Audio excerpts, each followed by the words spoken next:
Saudações a vocês de todo o Brasil, sejam bem-vindos a mais uma aula aqui no Acadêmico. Eu sou o Victor Mattioni, professor de História, e hoje nós vamos conversar a respeito da criação do Território Federal do Rio Branco, um assunto que está presente nos editais da Universidade Federal de Roraima e também da Universidade Estadual de Roraima. Porém, nós vamos estudar os assuntos que estão também relacionados à criação de territórios federais no Brasil e as ações de Getúlio Vargas para a Amazônia.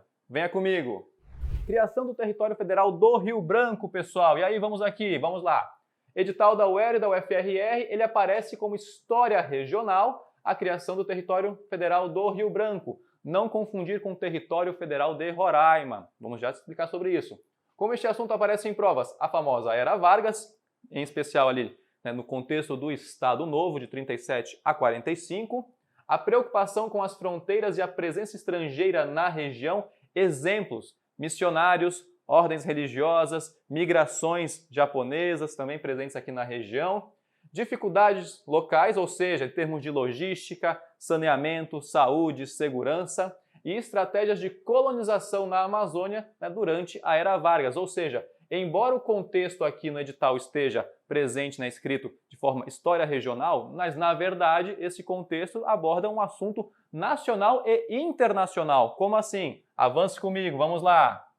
O que é um território federal em primeiro lugar? É uma denominação brasileira para uma categoria específica de divisão administrativa. Professor, como assim? Integram diretamente a União e não pertencem a qualquer estado. Como assim, professor? Um território federal não é um estado? Isso, ele é digamos assim, algo que está ligado diretamente à União, ou seja, ao Executivo Nacional, no sentido de que é ele que nomeia o governador, por exemplo. Tudo bem? Ou seja, o território federal, entre aspas, ele não tem autonomia, ele não tem uma constituição própria. Como surgem? A partir da divisão de um estado ou desmembramento. Nós vamos ver aqui como foi criado o Território Federal do Rio Branco no contexto. Vamos lá. Contexto nacional, avance comigo. Aqui a famosa Era Vargas, perfeito, de 30 a 45, mas em especial, o famoso golpe do Estado Novo. Vargas chega ao poder por meio da Revolução de 30, tem a Constituição de 34, em onde os territórios federais estariam sob a jurisdição do Estado, cabendo a ele organizar a administração e os serviços nele reservados. Em 37 nós teremos o quê? O famoso golpe do Estado Novo. E Vargas provoca um novo golpe, fecha o Congresso Nacional e passa a governar por decretos-lei, ok? Por este motivo, no caso, quando o Território Federal do Rio Branco é criado, ele é criado por meio de um decreto-lei. E o que é um decreto-lei, um DL no caso? Ato decretado com o poder de lei e expedido pelo Poder Executivo quando este exerce as funções do Poder Legislativo. Por isso que o Estado Novo, da Era Vargas, foi uma grande de uma ditadura. Certo, pessoal? Ou seja, este é o contexto nacional. Vamos lá. Os territórios federais a partir de 37. E, professor, por que a partir de 37? Golpe do Estado Novo e esse período dura de 37 a 45.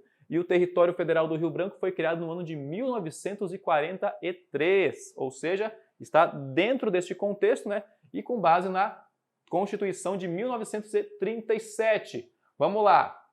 O que diz a Constituição a respeito dos novos territórios, artigos 5 e 6? Pode ser, no caso, por aquisição ou por direta atuação do Estado, o que poderia criá-los no interesse da defesa nacional. Certo? A equipe do Acadêmico destacou isso aqui muito bem porque Roraima está em uma região de fronteira, Rondônia está em uma região de fronteira, o Amapá está em uma região de fronteira. E por que eu falei o nome destes estados? Porque você vai descobrir que eles foram criados com base em territórios federais e aí, nesse contexto de defesa nacional. Avance comigo, pessoal. E com partes desmembradas dos estados, cuja administração seria regulada por lei especial. E ainda seria transformado em território, no caso, território federal, o estado que por 3 anos consecutivos não demonstrasse incapaz de manter os seus serviços, ou seja, digamos que aquele estado não estava atendendo o que a Constituição determinava em termos de saúde, educação, moradia, segurança, ou seja, ele passaria a ser um território, no caso, administrado pela União. Tudo bem, pessoal? Então vamos ver aqui, interesse nacional é o foco desse slide. Próximo. defesa nacional, ou seja, vamos lá, aqui, perfeito.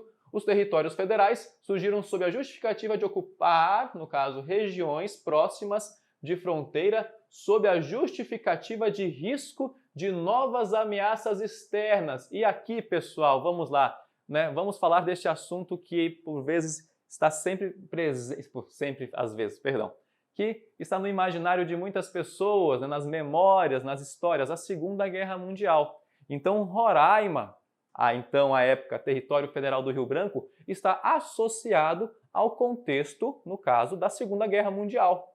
Olha que coisa interessante.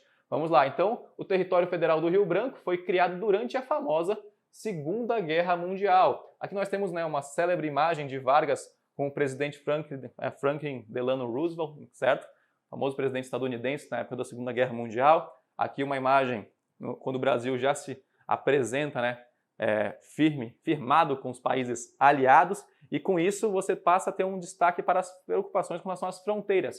E por quê, professor? Vamos por partes. Roraima está em uma região de fronteira. Nós, atualmente, né, fazemos fronteira com 2 países, a Venezuela e a Guiana. No entanto, né, Guiana, nesse contexto, nesta época, ainda era uma colônia britânica, e os britânicos estavam em guerra contra, né, as tropas de Eixo.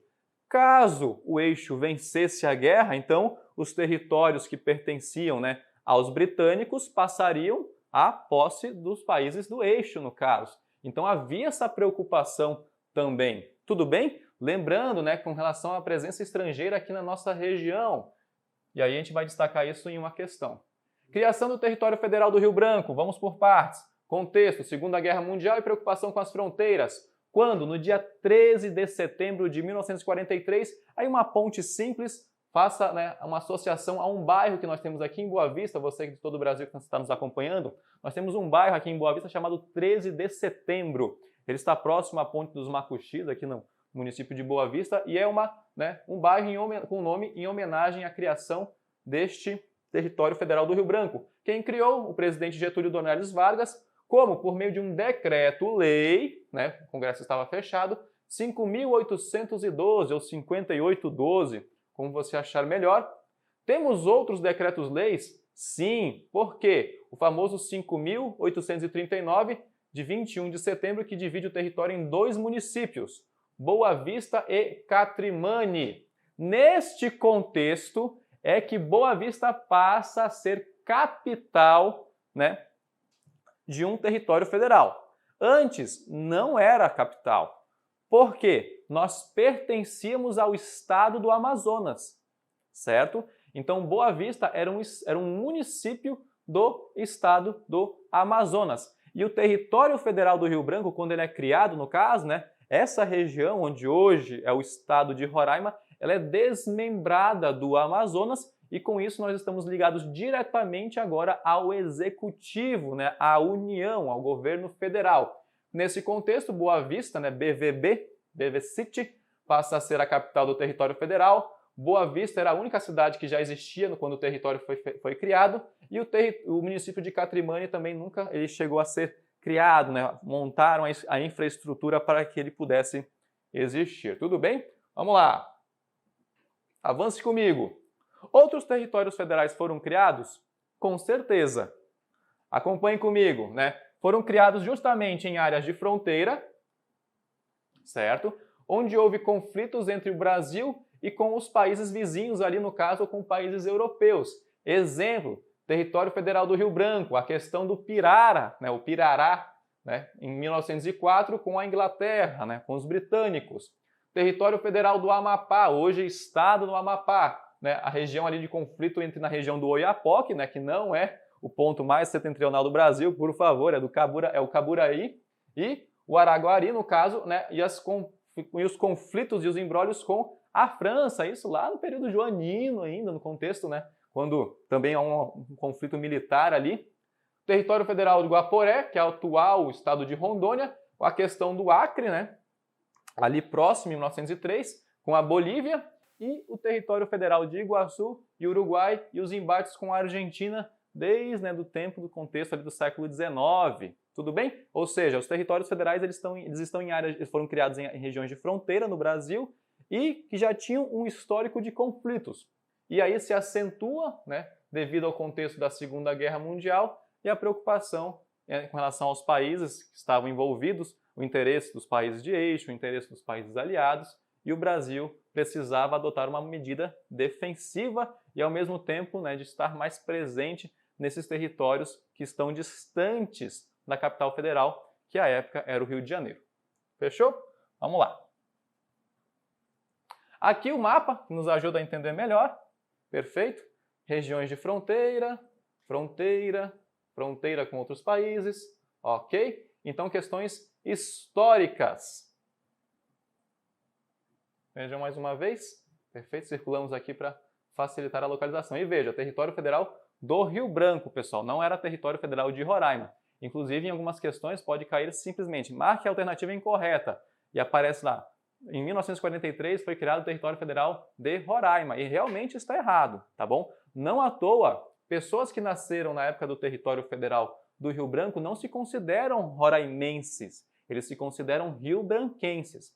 E um dos motivos para a troca para o território federal de Roraima se deve às confusões que havia com a capital Rio Branco, do Acre, porque havia alguns problemas com relação ao extravio de encomendas, dificuldades com relação a qual Rio Branco você está se referindo, ao território federal ou à capital do Acre, enfim. Então esse foi um dos motivos pelos quais buscou-se esta mudança, que aconteceu apenas em 1962. Avance comigo, vamos lá. Aqui mais uma vez, um mapa explicando melhor. Fechou? E aí os objetivos da União com relação à administração. Beleza, não basta criar, eu tenho que ocupar, eu tenho que colonizar. Então, ou seja, o quê? Vamos fazer aqui desenvolvimento econômico, social, político, administrativo, visando a criação de condições que possibilitem a sua ascensão, no caso, à categoria de Estado, ou seja, fazer com que o território federal possa ficar autônomo. Ocupação efetiva do território, você pode substituir a ocupação por colonização também, dos famosos espaços vazios. Esse é um discurso que, infelizmente, ainda está no imaginário de muitas pessoas, né? Não há ninguém ali. E aí você desconsidera os moradores locais, os primeiros migrantes, os povos originários, os ribeirinhos. Isso é um assunto bem delicado. Zonas de fronteira, né? Mediante povoamento orientado e colonização. E o ponto 3, integração socioeconômica e cultural à comunidade nacional, aquela perspectiva, né, de estar inserido em termos da identidade brasileira e etc., de se sentir brasileiro, se sentir pertencente a uma nação. Opa, voltando aqui. Primeiro governador, N. Garcês dos Reis. Então, quando você vier a Boa Vista, ou você que já reside aqui, nós temos uma grande avenida, que é uma das principais do município, que liga, né, ali do centro cívico, vai até o aeroporto, é um local é um ponto extremamente estratégico no caso, e tem esse nome em homenagem ao primeiro governador N. Garcês dos Reis. Ele assumiu em 1944, ficou por aproximadamente 1 ano e 9 meses. Quem o nomeou? Lembrando, não eram eleitos pelo voto, não tinha urna lá, vote para governador fulano de tal, não. Ele era nomeado, certo? O presidente Vargas, certo? E aqui os governadores do território eram nomeados pelo presidente da República. Não havia eleições para governo. Tudo bem? Perfeito, aqui um registro dele, capitão N. Garcês dos Reis, uma pessoa, inclusive, de estatura elevada, assim, uma pessoa alta, que foi o primeiro governador nomeado. Vamos lá. A administração, ou seja, sou o primeiro governador de um território federal recém-criado. Eu preciso ter o quê? Uma administração, eu preciso ter um aparato burocrático, um aparato estatal aqui que me ajude, né, a desenvolver, a colonizar, enfim. E aí nós temos o Plano de Recuperação e Desenvolvimento do Vale do Rio Branco, certo? O que gerou um plano chamado Plano Quinquenal, certo? E aí permaneceu inalterado por 20 anos. O que acontece aqui no caso? Esse plano quinquenal criou a primeira estrutura administrativa do território. Quem elaborou, pessoal? Foi o famoso Araújo Cavalcante. Também está presente aqui na cidade de Boa Vista. Serviu para alguma coisa? Beleza, elaborou um plano, e aí? O que isso significa? Sim, o relatório, no caso, né, provocou a implementação do plano urbanístico para a cidade de Boa Vista, por exemplo. E quem fez isso? Foi um carioca, no caso, né, o famoso Darcy Aleixo de Renusson, né, com base no conceito de cidade-jardim. Um conceito criado por um britânico no século XIX, Ebenezer Howard, que criou, né, e ele se inspirou também em cidades. E aí, no caso, o Darcy Aleixo, né, se inspirou nesse modelo para projetar o município de Boa Vista, no conceito de cidade-jardim. OBS, eu lamento dizer isto, mas Boa Vista não foi inspirada na cidade de Paris, tá bom? Esse é um discurso que está presente no imaginário de muitos roraimenses, de muitos professores, de algumas pessoas, porém não foi inspirado. Eu lamento dizer isso, tá bom? Mas aqui, principalmente, qual é o foco, professor? Mostrar que logo na primeira administração você tem o interesse, né, de criar um plano de desenvolvimento para a região. Fechou? Aqui no caso, o plano de recuperação e desenvolvimento do Vale do Rio Branco. E aqui, pessoal, a gente tem que ver um contexto muito interessante, que ele fala dos problemas da região. Barbaridade. Problemas da região. Ou seja, nós vamos ter aqui, os problemas da região impressionam ainda mais quando se verifica que tudo está por fazer. Ou seja, não tem nada pronto, a pessoa chega com uma expectativa, Boa Vista, maravilhosa, linda, inspirada em Paris, chega aqui, meu Deus, realidade, o que eu vim fazer aqui, meu nossa? Ou seja, nesse contexto, tem uma série de problemas de saúde, saneamento básico, enfim. E aí ele vai falar justamente isso, ó.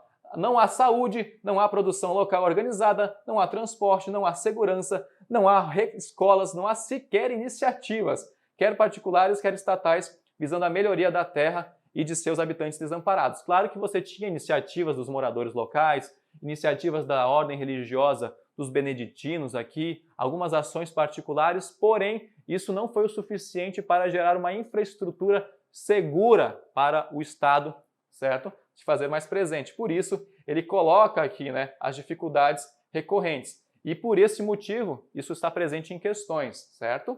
Vamos lá! Pessoal, essa fotografia ela é muito legal porque, né, nós conseguimos aqui graças a um professor da Universidade Federal, o professor Tiago. E aqui, essa imagem, quem a fez? Foi a Força Aérea dos Estados Unidos, perfeito? Aqui era o contexto de Boa Vista. Boa Vista era basicamente isto, tá bom? Próxima ao Rio Branco.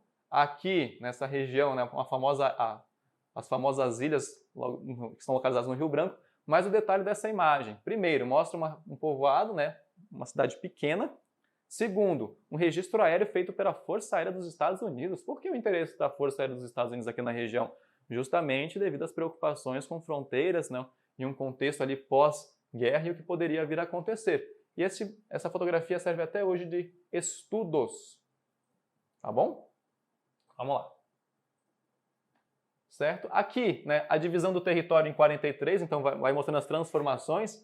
Boa Vista era uma das maiores cidades do Brasil, porque pegava 2 países, a extensão, áreas, né, ocupadas por povos originários, enfim, vamos lá. Aqui já as divisões, perfeito, no contexto, né, Boa Vista, Catrimane, depois Boa Vista e aí as divisões, e aqui futuramente Caracaraí, mas isso em 55, já é um outro contexto. Vamos lá.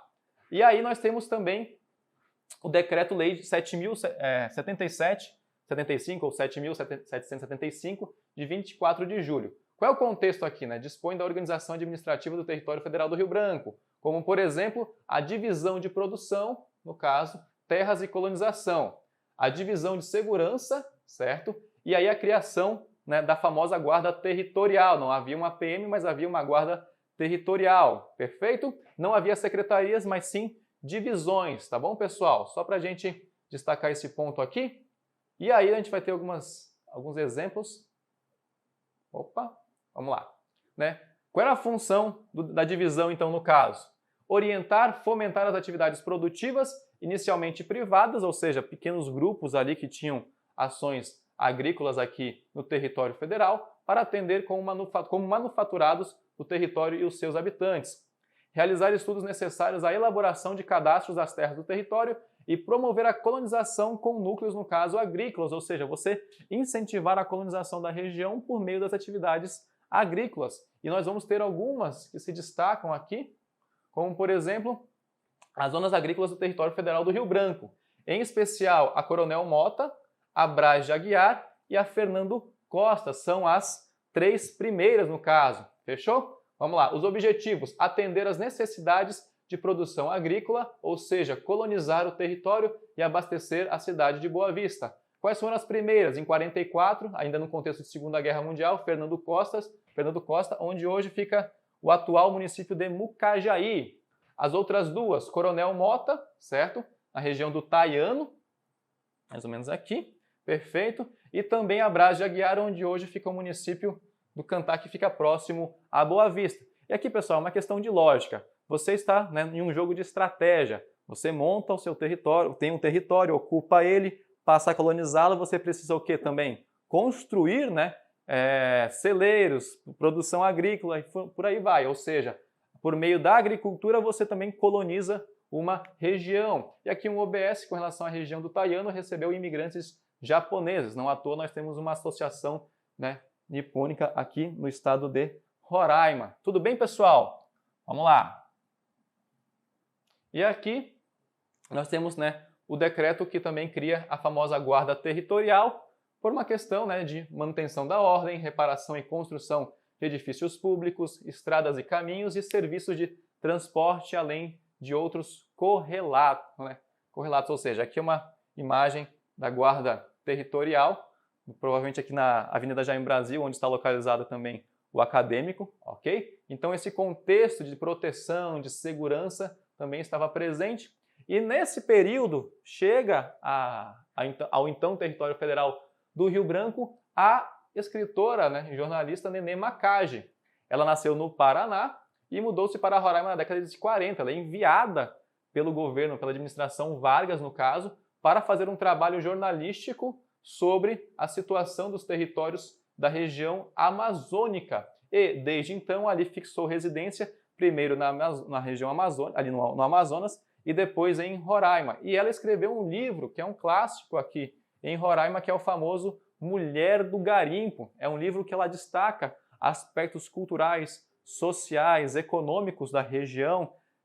É um livro que hoje ele é muito criticado por alguns professores, principalmente pela academia, pela forma como ela descreve, por exemplo, os povos originários. Outros defendem Nenê Macage, mas a questão é que ela escreveu este livro, por vezes está presente em algumas questões, é fonte de estudo para o curso de História, Antropologia, Letras, por exemplo, aqui das universidades, e também, com isso, fomenta a literatura. Nós temos o famoso Palácio da Cultura, que tem o nome é em sua homenagem. Tudo bem? Mulher do Garimpo é o principal livro dela. Ela escreveu outros, mas este é o que recebe mais destaque. Porém, todavia, entretanto, a administração Vargas não ficou apenas, né, observando o território federal do Rio Branco.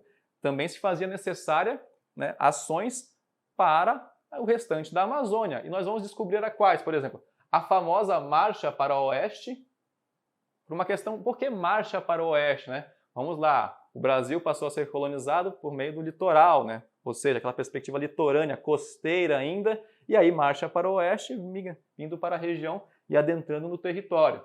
E o famoso discurso do Rio Amazonas, que representam, né, uma maior atenção do poder central à região. Contexto aqui, né, em 42 o Brasil entra na Segunda Guerra Mundial, e nós vamos ter a criação, né, a formação do famoso soldado da borracha, a convocação, o alistamento de homens que são encaminhados para a região amazônica. Para fazer o que na região amazônica? Vai ter a criação do Serviço Especial de Mobilização de Trabalhadores para a Amazônia e o famoso Soldado da Borracha.